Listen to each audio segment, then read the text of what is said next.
Hi friends, welcome back to my YouTube channel Gayathri cooking videos and ವ್ಲಾಗ್ಸ್ಗೆ ಸ್ವಾಗತ ಸ್ನೇಹಿತರೆ. ಬಂದ್ಬಿಟ್ಟು ಸ್ನೇಹಿತರೆ, ಮಧ್ಯಾಹ್ನ 12 ಗಂಟೆ ಆಗಿದೆ. 12 ಗಂಟೆಗೆ ನಾನು ಮನೆಗೆ ಬರ್ತಾ ಇದ್ದೀನಿ. ಇವಾಗ ನಾನು ಲಾಗನ್ನು ಸ್ಟಾರ್ಟ್ ಮಾಡಿದ್ದೀನಿ. ಬೆಳಗ್ಗೆ ನನ್ನ ಲಾಗ್ ಸ್ಟಾರ್ಟ್ ಮಾಡೋಕ್ಕಾಗಲಿಲ್ಲ. ನಾನು ಕುಕ್ ಮಾಡುವಂಥ ಮನೆಯಲ್ಲಿ ಸಮಯದ ಅಭಾವ ಇರೋದ್ರಿಂದ ಸ್ನೇಹಿತರೆ ಬೇಗನೆ ಕುಕ್ ಮಾಡಬೇಕಾಗಿತ್ತು. ಹಾಗಾಗಿಬಿಟ್ಟು ನಾನು ಅಲ್ಲಿ ಲಾಗನ್ನು ಸ್ಟಾರ್ಟ್ ಮಾಡಲಿಕ್ಕಾಗಲಿಲ್ಲ. ಇವಾಗ ಮನೆಗೆ ಬಂದೆ ಸ್ನೇಹಿತರೆ. ನಮ್ಮ ಅತ್ತೆಯವರು ಕುಡುಗೋಲಾಗೆ ಕುರ್ಚಿಗೆನ ತಗೊಂಡು ನೆಲವನ್ನು ಹದ ಮಾಡ್ತಾಯಿದ್ರು. ನಮ್ಮ ಹಿತ್ಲ ಇದೆಯಲ್ಲ, ಅಲ್ಲಿ ಏನು ಮಾಡ್ತಾಯಿದ್ರು ಅಂತ ಕೇಳಿದರೆ, ಇಲ್ಲಮ್ಮ ಬೀಜ ತಂದಿದ್ದಾರೆ, ಬೀಜ ಹಾಕಬೇಕು ಅಂತಂದು ಹೇಳಿದರು. ನಮ್ಮ ಮನೆಯವರು ಬೀಜ ತಂದು ಕೊಟ್ಟಿದ್ದಾರೆ. ಸ್ವಲ್ಪ ಪಾಲಕ್ಕು ಹಾಗೆ ಉಳ್ಚಿಕ್ಕ ಹಾಗೆ ಕೊತ್ತಂಬರಿ ಮೆಂತ್ಯವನ್ನು ಸ್ವಲ್ಪ ಹಾಕ್ಕೊಂಡ್ರೆ ನಮಗೆ ಸೊಪ್ಪು ಸಾರು ಮಾಡಲಿಕ್ಕೆ ಅನುಕೂಲ ಆಗ್ತತಿ. ಮಾರ್ಕೆಟಿಗೆ ಹೋಗಿ ತೊಗೊಂಬರೋಂಥ ಕೆಲಸ ಇರೋದಿಲ್ಲ. ನಮಗೆ ಬೇಕಾದಾಗೆಲ್ಲ ನಾವು ಸೊಪ್ಪು ಸಾರು ಮಾಡ್ಕೊಂಡು ತಿನ್ಬೋದು ಅಂತ ಹೇಳ್ಬಿಟ್ಟು, ಇವಾಗ ನೋಡಿ ನನ್ನ ಮಗಳು ಮನೆಯಲ್ಲಿ ರಜೆ ಇರೋದ್ರಿಂದ ಇದ್ಲು. ಅವಳು ಅವ್ರಿಗೆ ಹೆಲ್ಪ್ ಮಾಡ್ತಾ ಅವರೇ. ನಾನು ಬಂದೆ ಸ್ನೇಹಿತರೆ. ನೆಲ ಎಲ್ಲ ಚೆನ್ನಾಗಿ ನೆಂದಿತ್ತಲ್ಲ, ಮಳೆ ಬಂದ್ಬಿಟ್ಟು ಹಂಗಾಗ್ಬಿಟ್ಟು ಹದವಾಗಿತ್ತು ಮಣ್ಣು ತೆಗಿಲಿಕ್ಕೆ. ನಾನು ಇವಾಗ ಬಂದು ನೋಡಿ ಪೈನಾಪಲನ್ನು ತಿಂದು ಅವರು ಅದನ್ನು ನೆಟ್ಟಿದ್ರು. ಎಷ್ಟು ಚೆನ್ನಾಗಿ ಬಂದಿದೆ ಪೈನಾಪಲ್ ಇದು ಅಂಥೇಳಿ. ಇದು ನೋಡಿ ಸ್ನೇಹಿತರೆ, ಶುಂಠಿಯನ್ನು ಹಾಗೆ ಮೊಳಕೆ ಬಂದಿತ್ತಲ್ಲ ಅಂತ ಹೇಳ್ಬಿಟ್ಟು ನಾನು ತಂದು ನೆಟ್ಟೆ. ಅದನ್ನು ನೆಟ್ಟಿದ್ದಕ್ಕೆ ಇಷ್ಟು ಚೆನ್ನಾಗಿ ಬಂದಿದೆ. ಅದು ಇಷ್ಟಡಲ್ಲ ಹಬ್ಕೊಂಡಿದೆ ಒಳಗಡೆ.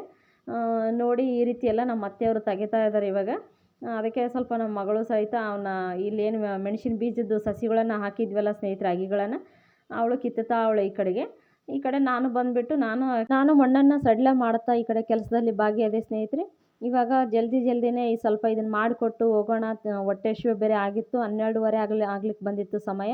ಹಾಗಾಗ್ಬಿಟ್ಟು ನಿನ್ನೆ ದೋಸೆಗೆ ಹಾಕಿದ್ವಿ ಸ್ನೇಹಿತರೆ. ದೋಸೆ ಇಟ್ಟು ಇನ್ನು ಹಂಗೆ ಇತ್ತು, ಅರ್ಧ ಮಿಕ್ಕಿತ್ತು. ಹಂಗಾಗ್ಬಿಟ್ಟು ಏನು ಮಾಡೋಣ ಅಂತೇಳಿ ಅದನ್ನು ಸ್ವಲ್ಪ ಪಡ್ಡು ಹಾಕೊಂಡ್ರೆ ಆಯಿತು, ಪಡ್ಡು ಬಿಸಿ ಚಟ್ನಿ ತಿಂದ್ರೆ ಆಯಿತು ಅಂತ ಹೇಳ್ಬಿಟ್ಟು ಮಾಡೋಕೆ ಹೋಗ್ಬೇಕು ಸ್ನೇಹಿತರೆ. ಇವಾಗ ಮೆಣಸಿನ ಅಗಿಗಳನ್ನು ಸ್ವಲ್ಪ ನಾನು ಮೆಣಸಿನ ಗಿಡಗಳನ್ನು ನೆಟ್ಟೆ. ಮಿಕ್ಕಿದವು ನಮ್ಮ ಅತ್ತೆಯವರು ಕೂಡ ಅವರು ನೆಡ್ತಾ ಇದ್ದಾರೆ ಮೆಣಸಿನ ಗಿಡಗಳನ್ನು. ಇವಾಗ ಬಂದುಬಿಟ್ಟು ಇವೆಲ್ಲ ಮಣ್ಣನ್ನು ಹಾಗೆ ಹದ ಮಾಡಿದ್ವಲ್ಲ ಸ್ನೇಹಿತರೆ, ಅದಕ್ಕೆ ಬೀಜ ಹಾಕಬೇಕು. ನೆಕ್ಸ್ಟ್ ವಿಡಿಯೋದಲ್ಲಿ ಅದು ಬೀಜ ಹಾಕೋದನ್ನು ನಾವು ತೋರಿಸ್ತೀವಿ. ಇದೆಲ್ಲ ಮಣ್ಣು ಎಲ್ಲ ಹದವಾಗಿ ಅಗದಾದ್ಮೇಲೆ ನೋಡಿ. ಇವಾಗ ಮಿಕ್ಕಿರೋದ ನೆಲವನ್ನೆಲ್ಲ ನಾನು ಅಗದು ಕೊಟ್ಟು ಹೋಗ್ತಾಯಿದ್ದೀನಿ. ಪಾಪ ಅವ್ರಿಗೆ ಆಗೋದಿಲ್ಲ, ವಯಸ್ಸಾದವ್ರಿಗೆ ಅಂತ ಹೇಳ್ಬಿಟ್ಟು. ಇವಾಗ ನೋಡಿ ಸ್ನೇಹಿತರೆ, ನಾನು ಜಲ್ದಿ ಹೋಗ್ಬಿಟ್ಟು ಸ್ನಾನ ಮಾಡ್ಕೊಂಡು ಬಂದೆ. ಇವಾಗ ಪಡ್ಡು ಏನು ಹಾಕೋಬೇಕಂತ ಹೇಳಿದ್ನಲ್ಲ ಸ್ನೇಹಿತರೆ, ಹಾಗಾಗ್ಬಿಟ್ಟು ಪಡ್ಡಿಗೆಲ್ಲ ಕಟ್ ಮಾಡ್ಕೊತಾ ಇದ್ದೀನಿ.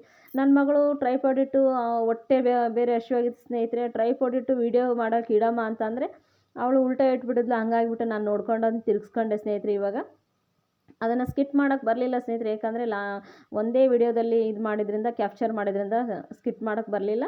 ಹಾಗಾಗ್ಬಿಟ್ಟು ನೋಡಿ ಸ್ನೇಹಿತರೆ, ಇವಾಗೆಲ್ಲ ನಾನು ಕೊತ್ತಂಬರಿ ಹಾಗೆ ಈರುಳ್ಳಿ ಹಾಗೆ ಹಸಿಮೆಣಸಿನ್ಕಾಯಿ ಸ್ವಲ್ಪ ಜೀರಿಗೆ ಹಾಗೆ ಇದಕ್ಕೆ ಚಾಟ್ ಮಸಾಲೆಯನ್ನು ನಾನು ಹಾಕ್ಕೊತಾ ಇದ್ದೀನಿ ಪಡ್ಡಿಗೆ. ನೋಡಿ ಇವಾಗ ಸಣ್ಣದಾಗಿ ಈರುಳ್ಳಿಗಳನ್ನೆಲ್ಲ ಹೆಚ್ಚಿಟ್ಕೊತಾ ಇದ್ದೀನಿ. ಇದಕ್ಕೆ ಡೈರೆಕ್ಟ್ ಇದಕ್ಕೇ ನಾನು ಹಾಕ್ಕೊಂಡ್ಬಿಡ್ತೀನಿ ಪಡ್ಡಿಗೆ ಹಿಟ್ಟಿಗೆ. ಈ ರೀತಿ ಪಡ್ಡನ್ನು ನಾವು ಮಾಡ್ಕೊಳೋದ್ರಿಂದ ತುಂಬ ಟೇಸ್ಟಿಯಾಗಿ ಬರ್ತವೆ. ಹಾಗೆ ನಾವು ಬಾಯೊಳಗೆ ಪಡ್ಡನ್ನು ತಿನ್ನಲಿಕ್ಕೆ ಇಟ್ಕೊಂಡ್ರೆ ಎಷ್ಟು ಚೆನ್ನಾಗಿ ಬಾಯಲ್ಲಿ ಒಂಥರ ಟೇಸ್ಟ್ ಕೊಡ್ತೈತಿ ಸ್ನೇಹಿತರೆ, ಬಾಯಲ್ಲಿ ಕುರುಮ್ ತಿನ್ನೋದ್ರಿಂದ. ಹಾಗಾಗ್ಬಿಟ್ಟು ನಾನು ಇವಾಗೆಲ್ಲ ಪಡ್ನಿಟ್ಟಿಗೆಲ್ಲ ಇದನ್ನೆಲ್ಲ ಹಾಕ್ಕೊಂಡೆ. ನೋಡಿರಿ, ಚಾಟ್ ಮಸಾಲವನ್ನು ನಾನು ಇಲ್ಲಿ ಹಾಕ್ಕೊತಾ ಇದ್ದೀನಿ. ಹೋಮ್ ಮೇಡ್ ಮಸಾಲ ಸ್ನೇಹಿತರೆ ಅದು.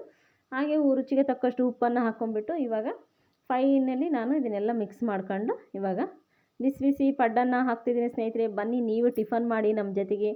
1:30 ಆಗಿತ್ತು ಸ್ನೇಹಿತರೆ. ಎಲ್ಲ ಮಾಡ್ಕೊಂಡು ತಿನ್ನೋದ್ರೊಳಗೆ ಹೊಟ್ಟೆ ಬೇರೆ ಹಸಿವಾಗಿತ್ತು. ಬೇಗ ಹಾಕೋಣ ಅಂತ ಹೇಳ್ಬಿಟ್ಟು ಆತ್ರದಲ್ಲೇ ನಾನು ಪಡ್ಡನ್ನು ಹಾಕ್ತಾಯಿದ್ದೀನಿ. ಹೊಟ್ಟೆ ಬೇರೆ ಚುರುಗುಡ್ತಾಯಿತ್ತು ಸ್ನೇಹಿತರೆ. ಬೆಳಗ್ಗೆ ಕಾಫಿ ಕುಡಿದು ಹೋಗಿದ್ದೆ ಕುಕ್ ಮಾಡೋ ಮನೆಗೆ. ಹಂಗಾಗ್ಬಿಟ್ಟು ಮನೆಗೆ ಬಂದು ಇದಿಷ್ಟು ಆಯಿತು ಕೆಲಸ. ಹಂಗಾಗ್ಬಿಟ್ಟು ಲೇಟ್ ಆಯಿತು ಟಿಫನ್ ತಿನ್ನಲಿಕ್ಕೆ. ಇರಲಿ, ಒಂದಿನ ಅಡ್ಜಸ್ಟ್ ಮಾಡ್ಕೊಳ್ಳೋಣ, ಏನು ಮಾಡೋಕ್ಕಾಗಲ್ಲ. ನೋಡಿ ಇವಾಗ ಪಡ್ಡನ್ನು ಹಾಕ್ತಾಯಿದ್ದೀನಿ. ಪಾಪ ಅತ್ತೆಯವ್ರಿಗೆ ಕೂಡ ಕೊಡಬೇಕು. ನಾನು, ಅತ್ತೆಯವರು, ನಮ್ಮ ಮಗಳು ಮೂವರು ತಿನ್ನಬೇಕು. ಬನ್ನಿ ನೀವು ಈ ರೀತಿ ಪಡ್ಡನ್ನು ಮಾಡ್ಕೊಂಡು ಸವಿರಿ ಅಂತ ಹೇಳ್ತೀನಿ ನಾನು. ಈ ರೀತಿ ಸಾದಾ ಪಡ್ಡು ಹಾಕೊಳ್ಳೋ ಬದಲು ಈ ರೀತಿ ಪಡ್ಡನ್ನು ಹಾಕ್ಕೊಂಡ್ರೆ ರುಚಿಯಾಗಿ ಟೇಸ್ಟಿಯಾಗಿ ಬರುತ್ತೆ. ಹಾಗೆ ಬಾಯಲ್ಲಿ ಕೊತ್ತಂಬರಿ ಹಾಗೆ ಪಡ್ಡನ್ನು ಬಾಯಲ್ಲಿ ಇಟ್ಕೊಂಡಾಗ ಕೊತ್ತಂಬರಿ ಹಾಗೆ ಈರುಳ್ಳಿ ಬಾಯಿಗೆ ಜೀರಿಗೆ ಸಿಗೋದ್ರಿಂದ ಫ್ಲೇವರ್ ಭಾರಿ ಚೆನ್ನಾಗಿ ಟೇಸ್ಟಿಯಾಗಿ ಕೊಡ್ತದಂತಲೇ ನಾವು ಹೇಳ್ಬೋದು ಸ್ನೇಹಿತರೆ. ಇವಾಗ ನಾನು ಎಲ್ಲ ಪಡ್ಡುಗಳನ್ನು ಹಾಕ್ಕೊತಾ ಇದ್ದೀನಿ.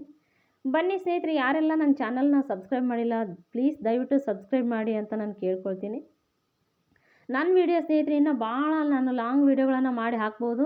ಆದರೆ ನನ್ನ ಫೋನಲ್ಲಿ ಬಂದ್ಬಿಟ್ಟು ವೀಡಿಯೋ ಸ್ಟೋರೇಜ್ ಫುಲ್ ಆಗೋದ್ರಿಂದ ನಾನು ಫೋನ್ ತಗೊಳ್ಳೋವಂಥ ಇನ್ನೂ ಅನುಕೂಲ ಬಂದಿಲ್ಲ ಸ್ನೇಹಿತರೆ. ಫೋನ್ ತಗೊಳ್ಬೇಕು. ನಾನು ಇರೋ ಫೋನ್ನಲ್ಲೇ ನಾನು ವೀಡಿಯೋವನ್ನು ಎಡಿಟ್ ಮಾಡಿ ನಾನು ಹಾಕ್ತಾಯಿದ್ದೀನಿ. ಅಂದರೆ ಅದಕ್ಕೆ ಒಂದು 6 ನಿಮಿಷ 8 ನಿಮಿಷದ ಒಳಗಡೆನೇ ಈ 5 ನಿಮಿಷದ ಒಳಗಡೆ 6 ಒಂದೊಂದೇ 7 8 ನಿಮಿಷದ ತನಕ ನಾನು ಟ್ರೈ ಮಾಡಿದೆ. ಅಷ್ಟರಲ್ಲೇ ವೀಡಿಯೋಗಳನ್ನು ನಾನು ಮಾಡಿ ಹಾಕ್ಬೇಕು ಸ್ನೇಹಿತರೆ. ಹಂಗಾಗ್ಬಿಟ್ಟು ಜಾಸ್ತಿ 10 15 ನಿಮಿಷದ ವೀಡಿಯೋಗಳನ್ನು ಹಾಕಲಿಕ್ಕೆ ಒಮ್ಮೊಮ್ಮೆ ಇದರಲ್ಲಿ ಆಗ್ತಾಯಿಲ್ಲ. ಹಂಗಾಗಿ ಕಟ್ ಮಾಡಿಬಿಟ್ಟು ನಾನು ಸ್ವಲ್ಪನೇ ನಾನು ವೀಡಿಯೋಗಳನ್ನು ಶೇರ್ ಮಾಡ್ಕೊತೀನಿ. ನೆಕ್ಸ್ಟ್ ಮುಂದಿನ ಲಾಗಲ್ಲಿ ನಾನು ಬನ್ನಿ ಸ್ನೇಹಿತರೆ, ಟಿಫನ್ ಮಾಡೋಣ ಇವಾಗ.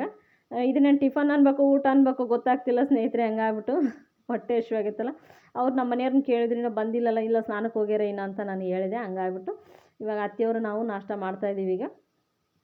ಇನ್ನು ನೆಕ್ಸ್ಟ್ ವ್ಲಾಗಲ್ಲಿ ಸ್ನೇಹಿತರೆ ಬೀಜ ಉಗ್ಗೋದು ಹಾಗೆ ಇನ್ನು ಏನೆಲ್ಲ ಬಾಕಿ ಕೆಲಸಗಳಿವೆ ಅದ್ರ ಬಗ್ಗೆ ನಿಮ್ಮ ಹತ್ರ ಶೇರ್ ಮಾಡ್ಕೊತೀನಿ ಅಂತ ಕೇಳ್ಕೊಳ್ತೀನಿ.